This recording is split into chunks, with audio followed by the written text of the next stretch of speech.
Then God said to Jacob, "Get ready and move to Bethel and settle there.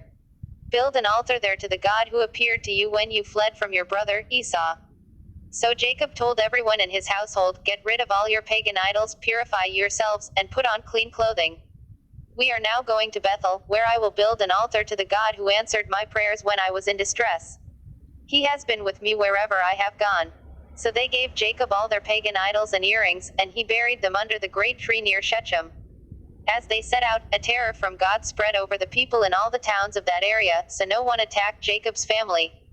Eventually, Jacob and his household arrived at Luz, also called Bethel, in Canaan. Jacob built an altar there and named the place El Bethel, which means God of Bethel, because God had appeared to him there when he was fleeing from his brother, Esau. Soon after this, Rebekah's old nurse, Deborah, died. She was buried beneath the oak tree in the valley below Bethel. Ever since, the tree has been called Alon Bakuth, which means oak of weeping. Now that Jacob had returned from Padan Aram, God appeared to him again at Bethel. God blessed him, saying, "Your name is Jacob, but you will not be called Jacob any longer. From now on your name will be Israel." So God renamed him Israel. Then God said, "I am El Shaddai, God Almighty. Be fruitful and multiply. You will become a great nation, even many nations. Kings will be among your descendants. And I will give you the land I once gave to Abraham and Isaac. Yes, I will give it to you and your descendants after you."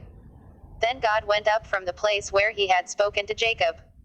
Jacob set up a stone pillar to mark the place where God had spoken to him.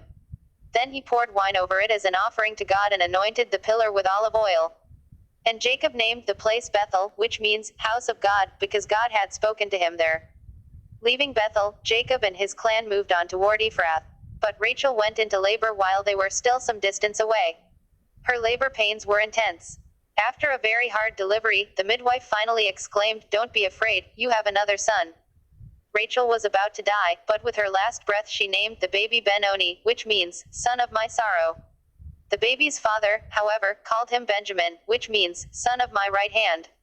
So Rachel died and was buried on the way to Ephrath, that is Bethlehem. Jacob set up a stone monument over Rachel's grave, and it can be seen there to this day. Then Jacob traveled on and camped beyond Migdal-Eder. While he was living there, Reuben had intercourse with Bilhah, his father's concubine, and Jacob soon heard about it. These are the names of the 12 sons of Jacob. The sons of Leah were Reuben, Jacob's oldest son, Simeon, Levi, Judah, Issachar, and Zebulun. The sons of Rachel were Joseph and Benjamin. The sons of Bilhah, Rachel's servant, were Dan and Naphtali. The sons of Zilpah, Leah's servant, were Gad and Asher. These are the names of the sons who were born to Jacob at Padan Aram. So Jacob returned to his father, Isaac, in Mamre, which is near Kiriath Arba, now called Hebron, where Abraham and Isaac had both lived as foreigners. Isaac lived for 180 years. Then he breathed his last and died at a ripe old age, joining his ancestors in death. And his sons, Esau and Jacob, buried him.